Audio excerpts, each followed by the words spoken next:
حاجی صاحب بیٹھے ہیں یہاں پہ، تھوڑی جی میں ہاتھ چاہو جی نے حاج کی تھے، کتنے شیطانوں کو پتھر مارا تھا؟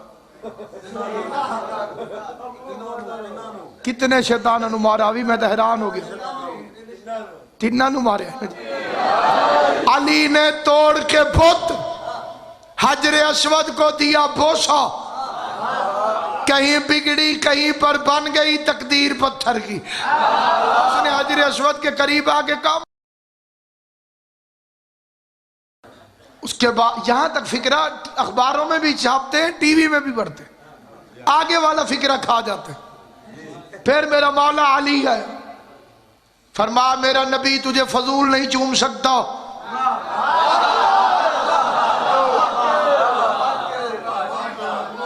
میرا نبی تجھے فضول نہیں چوم سکتا، تو فائدہ بھی دیتا ہے نقصان بھی، تو قیامت والے دن گواہی دے گا یہ چومنے والا مومن تھا یہ منافق تھا۔ سگریٹ پینے والے بندے یہ تھوڑے تھوڑے سخی بھی ہوتے، ڈبی کھولتے ہی ساتھ والے کو، ابھی تک یہ کچھ لوگ باقی رہ گئے ہیں۔ مہنگائی اسی طرح بڑھتی رہی تو یہ پھر بندے چھپ کے پی کے آ جائیں گے، حاجی میں رو جائیں گے۔ سامنے والے بندے دو طرح کے ہوتے ہیں، ایک وہ ہوتا ہے جو کہتے ہیں میں نے کبھی نہیں پیا، اس کا جواب کا طریقہ اور ہوتا ہے۔ ایک ہوتا ہے جو کہتے ہیں میں چھاڑ چھڑے نے، جو بیچارے پتھر کو حیوں کا یوم سمجھتے رہے، ان کی دماغی پوزیشن کیا ہوگی؟ لگی آنے موجاں تے توں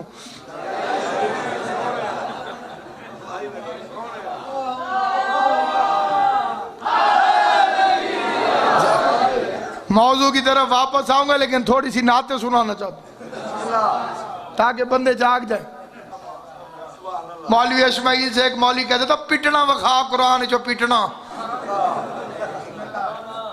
سرکار فرمایا ماتم وخا، نہیں پٹنا، ماتم نہیں میں پٹنا ویکھنا ہے قرآن جو، اے لفظ وخا۔ مولوی اسماعیل صاحب کا دور چول عربی پہ ہوندہ ہی نہیں تنو پٹنا کی تو وخا۔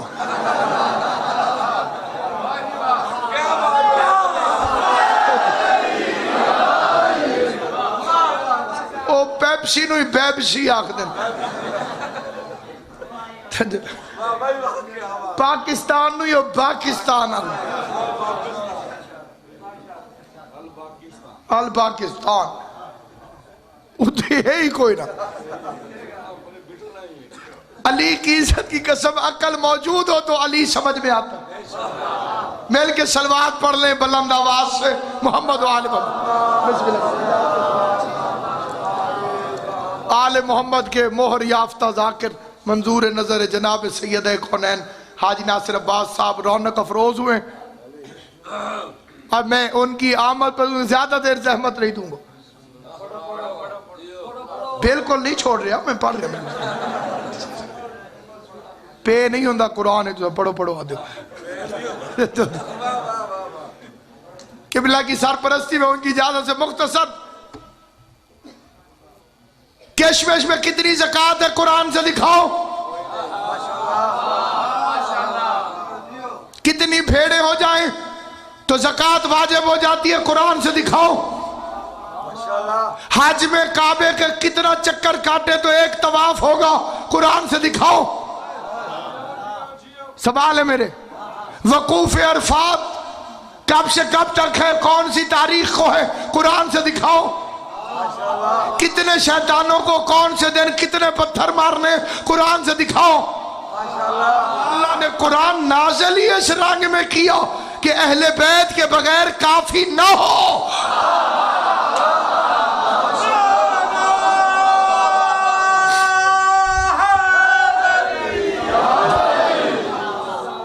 نصارہ نجران کو پیغمبر اعظم قرآن پڑھ کے سناتے رہے، خدا کی توحید کے بارے میں، عیسیٰ کے عبد ہونے کے بارے میں، 3 دن یا 7 دن گزرے یا جتنے بھی دن گزرے، آیت آگے بسم اللہ الرحمن الرحیم فمن حاجک فیہ من بعد ما جاءک من العلم، اگر یہ العلم کے آنے کے باوجود نہیں مانتے تو ان سے کہہ دے تم اپنے بیٹے لاؤ، ہم اپنے بیٹے لاتے، وَنِسَانَا وَنِسَاكُمْ، تم اپنی نساء لاؤ ہم اپنی نساء لاتے، وَأَنفُسَنَا وَأَنفُسَكُمْ، تم اپنے جیسے لاؤ۔ جسٹس کرم شاہ الازہری نے اپنی تفسیر قرآن میں 1400 سال کے مفسرین سے اختلاف کر کے انفسنا کا ترجمہ فرمایا ہے داماد، تم اپنے داماد لاؤ۔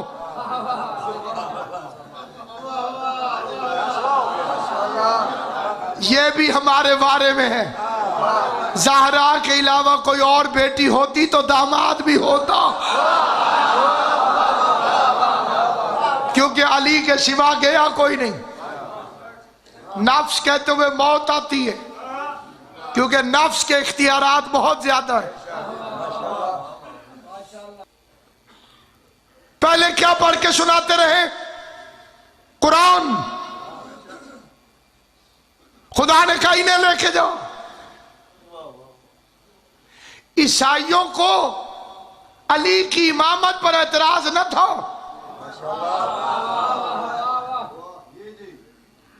عیسائیوں کو عصمت زہرا پر اعتراض نہ تھا،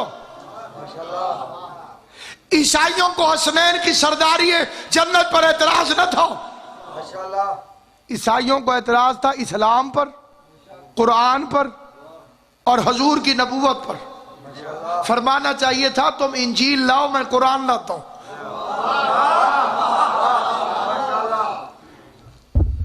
تم عیسائیت لاؤ میں اسلام لاتا ہوں۔ پیغمبر نے فیصلہ کر دیا اعتراض قرآن پہ ہو تم علی علی کرنا، حملہ اسلام پر ہو تم علی علی کرنا۔ اور نفوس عالیہ کو پیغمبر لے کر گئے۔ پہلے کیا پڑھتے رہے؟ قرآن۔ اب کسے لے کر گئے؟ اہل بیت کو۔ تو جو قرآن خود محمد کو پنجے تن کے بغیر کافی نہ ہو، وہ امت کو اہل بیت کے بغیر کافی کیسے ہو سکتا؟ اس کو غیر شیعہ لوگوں نے بھی تسلیم کیا، نئے اس دور میں ڈاکٹر طاہر القادری نے بھی تسلیم کیا کہ پیغمبر کو زہر دیا گیا تھا، لیکن ایک اس کے اندر وہ گنجائش رکھ گئے کہ خیبر میں زہر دیا گیا تھا۔ ایک عورت نے دعوت کی تھی، گوشت کھلایا تھا، اس گوشت کے اندر زہر تھا۔ اب یہ بات کی بات ہے، اس پہ بحث کی ضرورت نہیں کہ 2.5 سال بعد زہر نے کیسے اثر کیا، لیکن جب تک صحیح بخاری میں باب وفات النبی میں یہ روایت موجود رہے گی کہ پیغمبر کو بیماری کے درمیان دوائی پلانے کی کوشش پہلے کی گئی اور حضور نے پینے سے انکار کر دی۔ حضور بچے نہیں ہیں، حضور نبی ہیں، اور تمہارا اپنا مشہور فقرہ ہے کہ علاج سنت ہے، تو حضور دوائی کیوں نہیں پی رہے تھے؟ غش آیا، انہوں نے دوائی پلائی۔ اگلے فقرے زیادہ بات کو واضح کر دیتے ہیں کہ حضور نے جب اپنے چہرہ اطہر پہ ہاتھ رکھا، دوائی ہاتھوں کو لگی، تو فرمایا اب یہ دوائی پلانے والوں کو بھی پلا دی جائے۔